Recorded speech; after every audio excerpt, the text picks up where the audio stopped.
বাজারে সারি সারি লক্ষ্মী প্রতিমা, অন্যদিকে চলছে মুষলধারে বৃষ্টি, মাথায় হাত প্রতিমা বিক্রেতাদের।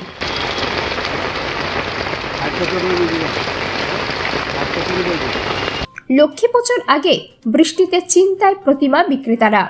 আগামী সোমবার লক্ষ্মী পুজো, হাতে আর মাত্র একদিন বাকি, কিন্তু ঠিক তার আগেই মালদায় টানা 2 দিন ধরে মুষলধারে বৃষ্টি হওয়ায় চিন্তার ভাঁজ পড়েছে প্রতিমা বিক্রেতাদের কপালে।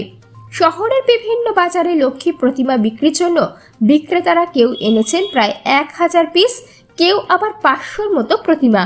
কিন্তু শুক্রবারের বৃষ্টির পর শনিবার সকালেও শুরু হয়েছে বৃষ্টি, ফলে ক্রেতা শূন্য বাজারে কেনাবেচা কার্যত থমকে গেছে। বৃষ্টিতে অনেক প্রতিমা ভিজে নষ্ট হওয়ার আশঙ্কাও করছেন বিক্রেতারা। শ্যামল রায় বলেন, 2 দিন ধরে বৃষ্টি হচ্ছে, কেউ দোকানে আসছে না, প্রতিমা ভিজে যাচ্ছে, এখন কিভাবে ক্ষতি পুষিয়ে উঠবো বুঝতে পারছি না। 2 দিন ধরে বৃষ্টি পড়ছে, হ্যাঁ, প্রচুর মাল উঠিয়েছে, সোমবারে আছে তোমার লক্ষ্মী পূজা, প্রচুর মাল উঠে এখন কী করবো মাথায় চিন্তা হচ্ছে, গাড়ি কিনা নেই, বলে কী করা যাবে। কতগুলো ঠাকুর উঠেছেন মোটামুটি? তাও তো 700 মতো ঠাকুর আছে। কত রকমের লক্ষ্মী ঠাকুর আছে? সব রকম আছে, 100 টাকা থেকে 50 টাকা, 60 টাকা, 200 টাকা, 250 টাকা, 500 টাকাও আছে, 700 টাকাও আছে। এখন কী ভাবছেন?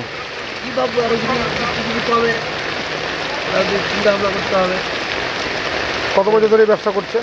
10-12 বছর ধরে ব্যবসা করছে। কী মনে হয় বৃষ্টি কমবে? বৃষ্টিতে করার অবস্থা নাই, মাথায় হাত পড়ে বৃষ্টি করা যাবে এখন। অতুল কুমার সাহা জানান, আমরা অনেক কষ্ট করে প্রতিমা তৈরি করেছি, কিন্তু এমন আবহাওয়ায় বিক্রির সম্ভাবনা একেবারে নেই বললেই চলে। সকাল থেকে প্রচণ্ড বৃষ্টি। কি বিক্রি করছেন? লক্ষ্মী ঠাকুর। কতটা মাল তুলেছেন? মাল 300 পিস। বেচাকেনা হচ্ছে? বেচাকেনা খুব কম। কেন? এই যে বৃষ্টির জন্য। 2 দিন পর তো লক্ষ্মী পূজা, কী ভাবছেন? কী করবো আমরা, দেখছি কী করা যায়। কেমন দাম লক্ষ্মীর? লক্ষ্মীর দাম আছে 100 টাকাতে শুরু আছে, যত টাকা নিতে পারে। বেচাকেনা তো চান্স কমই আছে স্যার।